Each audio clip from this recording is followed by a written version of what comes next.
دوسرے ملکوں کی طرح پاکستان میں بھی ذرائع ابلاغ نے وقفے وقفے سے منظر عام پر آنے والے وکی لیکس کے انکشافات کی تشہیر کا سلسلہ جاری رکھا ہوا ہے اور ٹی وی چینلز پر بھرپور کوریج کے علاوہ کئی بڑے اخبارات میں ان کی تفصیلات بیان کرنے کے لیے کم از کم ایک صفحہ مخصوص کر رکھا ہے۔ مبصرین کی اکثریت اس غیر معمولی تشہیر کو مناسب قرار دے رہی ہے کیونکہ ان کے مطابق عوام کو حکمران کی طرف سے کیے جانے والے ایسے فیصلوں کی تفصیلات سے آگاہ ہونے کا حق حاصل ہے جو براہ راست ان پر اثر انداز ہوتے ہوں۔ حکومتوں کے پاس یہ اختیار ہوتا ہے قوانین کے تحت کہ کچھ انفارمیشن کو وہ کلیسیفائڈ ڈکلیئر کر دیں کہ یہ کسی کے تک رسائی نہیں ہوگی۔ یہ ہوتا ہے رائٹ ٹو پرائیویسی۔ اب عوام کا حق، ایک عام شہری کا حق یہ ہوتا ہے رائٹ ٹو نو۔ تو یہ ایک کانٹیسٹ ہے بٹوین رائٹ ٹو نو اور رائٹ ٹو پرائیویسی، اور یہ دونوں اوور لیپ کرتے ہیں۔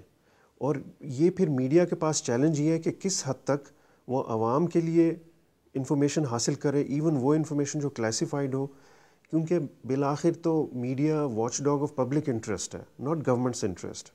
مبصرین کا کہنا ہے کہ وکی لیکس کے انکشافات لوگوں کے لیے نئے یا حیران کن نہیں ہیں، لیکن ان کی وجہ سے عیاں ہونے والی لفظ بلفظ گفتگو پڑھنے والوں کے لیے کشش کا باعث ہے۔ لیکن یہ جو اس میں ڈیٹیلز تھی نا کہ جی چاچی نے یہ کہا اور پھپھی نے یہ کہا اور ماموں نے یہ کہا اور ابا نے یہ کہا، وہ والی جو ڈیٹیلز تھیں جو کہ بڑی چٹپٹی ہوتی ہیں، ظاہر ہے وہ ٹینشن اٹریکٹ کرتی ہیں۔ اور ہمارے ہاں جہاں میڈیا ابھی ایک نیسنٹ سٹیج میں ہے، ابھی گرو کر رہا ہے، اور جہاں ان کو ایسی سٹوریز جو ہیں بریکنگ نیوز کی بھوکی صحافت ہو، تو اس میں تو پھر وکی لیک سے بھی چند دن اور مزید جو ہے وہ رہے گا، چاہے وہ انٹرنیشنل میڈیا میں ہو یا نہ ہو۔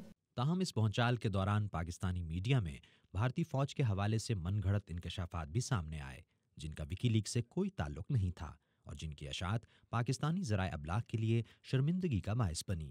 اور یہ پہلا انسٹنس نہیں ہے، ہمارے یہاں مسئلہ یہ ہے کہ کچھ خبریں مختلف ذرائع سے آتی رہتی ہیں جو کہ میڈیا کے ذرائع نہیں ہوتے، اور میڈیا کے کچھ پریشرز ایسے ہیں جو میڈیا برداشت کرتا ہے اور کچھ خبریں چلا دیتا ہے۔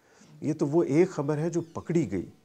آج کے دن میں کوئی بھی میڈیا گروپ نہیں ہے جس کا مالک جو ہے یا اس کے مالکین جو ہیں اپنے لوگوں پہ پیسے خرچ کریں کہ بھئی جاؤ یہ پیسے ہیں، جاؤ جا کے لوگ ٹھہرو، تحقیق کرو، جو خرچہ اس میں آتا ہے۔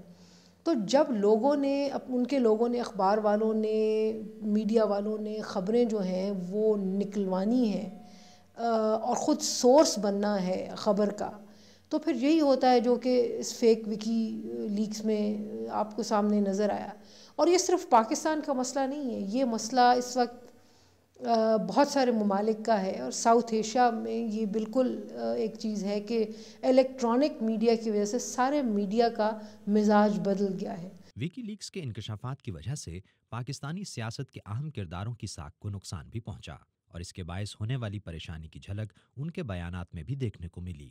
ہمارے وکی لیکس یہ کہہ رہے ہیں کہ مولانا نے واضح طور پہ انکار کر دیا ہے کہ میں حکومت میں واپس نہیں جاؤں گا۔ انکار واضح طور پہ کر دیا ہے یا نہیں؟ دیکھیں، آپ وکی ہیں یا لیک ہے مجھے پتہ نہیں ہے، آپ کی کہاں سے یہ بھی مجھے پتہ نہیں ہے۔ پاکستان میں شرح خواندگی کو مد نظر رکھ کر یہ کہنا کہ عوام کی اکثریت وکی لیکس کے معنی سے ناواقف ہوگی یقیناً غلط نہیں ہوگا، لیکن اس امر کے باوجود لوگوں کی بڑی تعداد ان الفاظ اور انکشافات سے آشنا ہے۔ یہ ساری باتیں پاکستان میں لوگوں کو آلریڈی پتہ ہیں، صرف یہ کہ اخبار میں اور میڈیا میں یہ چیزیں نہیں آتی، جس کی وجہ سے جو ہے شاید کچھ لوگوں کی معلومات نہ ہوں، لیکن یہ جو لوگ ٹی وی اور دیکھتے ہیں یا اخبار پڑھتے ہیں ان کو یہ باتیں پہلے سے بھی پتہ ہیں۔ عوام کو پتہ ہے کہ یہاں پہ جو فیصلے ہیں وہ decisions, all the most important decisions are taken by the American advisors. Pakistan کے حوالے سے ہماری دلچسپی، بلکہ پوری قوم کی دلچسپی یہی تھی کہ ہمارے حکمران امریکہ کے سامنے کس طرح سے اور امریکہ کا کتنا اس میں مداخلت ہے پاکستان میں۔ میڈیا کو بھی چلنے کے لیے آج کل کافی ساری گرم خبریں چاہیے ہوتی ہیں، تو یہ تو ان کے لیے ایک بلیسنگ تھی کہ وکی لیکس کی خبریں انہیں ملی ہیں۔ پاکستان کی جو خبریں شائع ہوئی ہیں، جو سامنے آئی ہیں، اس میں یہ دلچسپی ہے کہ کم از کم ہمارے حکمران اور سیاستدانوں کو اس طرح کی خبریں کسی تیسرے ملک کے ساتھ نہیں کرنی چاہیے۔ اردو VOA اسلام آباد۔